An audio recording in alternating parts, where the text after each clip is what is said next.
Labas vakaras. Ar jau galima vakarų vadinti, Saulė jau arti laidos vis tiek. Kadangi šiandien iš tikrųjų visai netoli čia į Komuterų kraštą lankėmės ir Vieseliškių globos įstaigoje buvom, tai taip ir apsisprendėm, kad pasikviečiam pasišnekėti Ukmergės žmonės ir tuo pačiu jau žinodamas, kad rytoj laukia didelė, kaip sakyti, šventė ir laukia visa diena su renginiais, tai suprantu, kad Bočių bendrijos nariai galbūt rytdienai dar nemažą sveikinimą visam Bočių bendrijos kolektyvui su garbinga 20 metų sukaktim, ir iš ministerijos nedidelį suvenyrą, kuris pas Bočius tikrai nebejoju ras laiko ir erdvės. Ačiū už jūsų visą laiką, tikrai. Tikros sveikatos, tikros nuotaikos ir rytoj, jeigu galit, nuo visų linkėjimų, visiems tai yra linkėjimus perduokit nuo tos iš vakaro atvežtas, gerai? Labai ačiū, gaila, kad jūs tikrai negalit rytoj, nes jau taip rytoj laukia, nes šiandien žinot, tikrai per mažai mūsų Bočių yra, kaip matosi, bet skubėjo, bet tik dabar nenori. Nesuprantama, taip, kad tiesiog, manau, ne paskutinis kartas susitinkam, mes pas jūs susitinkam ten posėdžiuose ir dabar aš galvoju, kad vis tiek Bočiuose dar atsilaikysite. Seimas apsisprendė svarstyti piniginės socialinės paramos nepasiturinčiams šeimoms ir vieniems gyvenantiems asmenims įstatymo pakeitimo projektą. Pasakokit plačiau, kas keisis. Siūlomų įstatymo projektų, kurį Seimas, kaip jūs ir sakote, apsisprendė svarstyti, yra siūloma tikrai nemažą dalykų keisti piniginės socialinės paramos visoje sistemoje. Pradėčiau nuo to, kad yra aplamai artimiausiems 3 metams siūlomi 2 modeliai. Tai vienas liktų taip kaip ir dabar, kad tai yra valstybės deleguota funkcija, tačiau yra pasiūlytas ir kitas modelis, dalis savivaldybių jau yra apsisprendę iš tikrųjų pasinaudoti tą galimybę ir kartu bendruomeniškai kurti geresnę ir socialiai teisingesnę sistemą. Tada plačiau apie šitą. Turiu omenyje, kad tai būtų savivaldybės savarankiška funkcija, piniginės socialinės paramos organizavimas, kaip būtina sąlyga, kad tame turi dalyvauti vietos bendruomenė.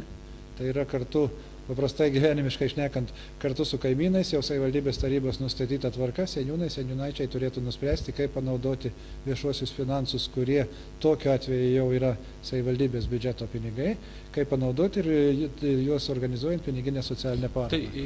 Tai nebūtų vien tik tai, kaip neretai iki šiol būdavo, ar ten pašalpos išmokėjimas arba kompensacijos už šildymą, karštą, šaltą vandenį paskirimas, tačiau galimybė žymiai lankščiau, efektyviau ir tikslingiau naudoti tas lėšas, skiriant ir organizuojant pagalbą tiem žmonėm, kuriem to tikrai reikia, sumažinant, jeigu ne visai atimant galimybę piktnaudžiauti, nes vis tik tai bendruomenė ir kaimynai, ko gero, geriausiai gali pasakyti ir žino, kam pagalba reikalinga, o kas, švelniai tariant, jie piktnaudžiauja. Yra daug dalykų kitų pačiame įstatymo projekte sudėta būtent dėl didinimo motyvacijos ir skatinimo žmonės dirbti ir iš uždirbtų pajamų gyventi, o ne atsidūrus skurdo spąstuose tiesiog metai iš metų gyventi iš socialinės paramos. Kartais netgi paprastai aritmetiškai pasiskaičiuojant, kad per visą socialinę pagalbą ir paramą, kiek yra gaunama iš valstybės, tai ne tik pašalpa arba kompensacija už šildymą, bet ir nemokamas vaikų maitinimas, įvairius kitos socialinės išmokos. Ir tai toks aritmetinis paskaičiavimas neretai žmonės skatina pasilikti pašalpos sistemoje, o neinant ieškoti galimybių dirbti ir užsidirbti. Taigi daug dalykų projekte yra, kurie nukreipti būtent į tai, kad keičiant pačią paramos teikimo jau tvarką, pašalpų mokėjimo tvarka, nebeturėtų būti, jeigu Seimas pritars tam, kas yra siūloma, vienareikšmiško nukirtimo, kad jeigu žmogus turi mažas pajamas ir šiandien yra pašalpos gavėjas, įsidarbina ir nepriklausomai nuo jo uždarbio, kad pašalpa prarandama, mes siūlome tos dalykus labai aiškiai sieti tarpusavyje ir derinti ir pamatyti visą šeimos gyvenimo situaciją.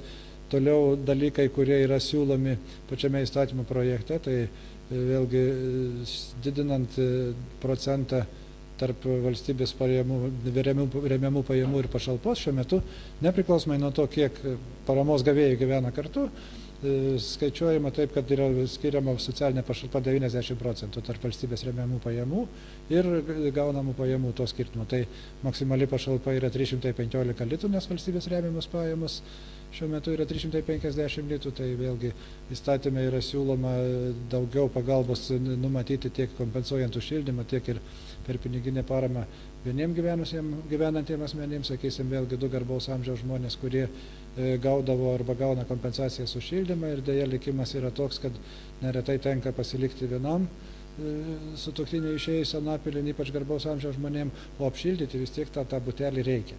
Ir kompensacijų skirstimas vis tik tai šiek tiek kitų principų irgi turėtų daugiau socialinio teisingumo įnešti. Aš kalbu apie atskirus elementus to įstatymo projekto, bet vėlgi galbūt pasikartosiu.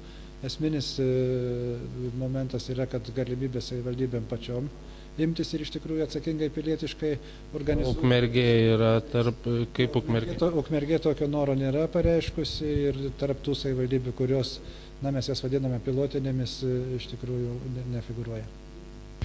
Kažkokių naujovių minėjote ir apie 2 procentus nuo gyventojų pajamų mokesčio, kuriuos dabar galima skirti paramos kažkuriam gavėjui. Kas čia keičiasi kažkas? Taip, šiandien galiojanti tvarka numato galimybę pagal labdaros paramos įstatymą skirti 2 procentus savo pajamų mokesčio tiem, kurie gali būti pagal labdaros paramos gavėjam. Tai biudžetinės įstaigos, mokyklos, darželiai, įvairios organizacijos. Taigi nuo naujų metų planuojame startuoti su programa, aš kalbu apie socialinės apsaugos ir darbo ministerijos programą, kurios esmė būtų nekeičiant tos dalies, ką kiekvienas mokesčių mokėtojas šiandien kokią gali pasinaudoti dėl savo 2 procentų pajamų mokesčio, tačiau kalbame apie tą dalį, kai mokesčių mokėtojas savo tų 2 procentų pajamų mokesčio neatiduoda arba nepaskiria niekam. Jie keliauja tiesiogiai į valstybės biudžetą ir yra perskirstomi taip, kaip jau yra numatoma valstybės biudžete.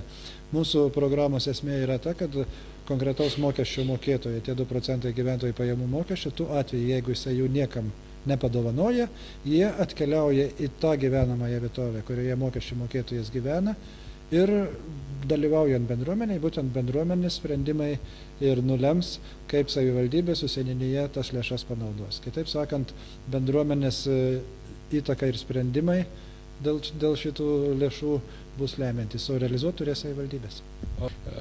Ar jau tikrai bus atstatytas pensijos, ar dar vis tiek visokie neramumai šiaip pasaulyje ir toj Lietuvoje, ar...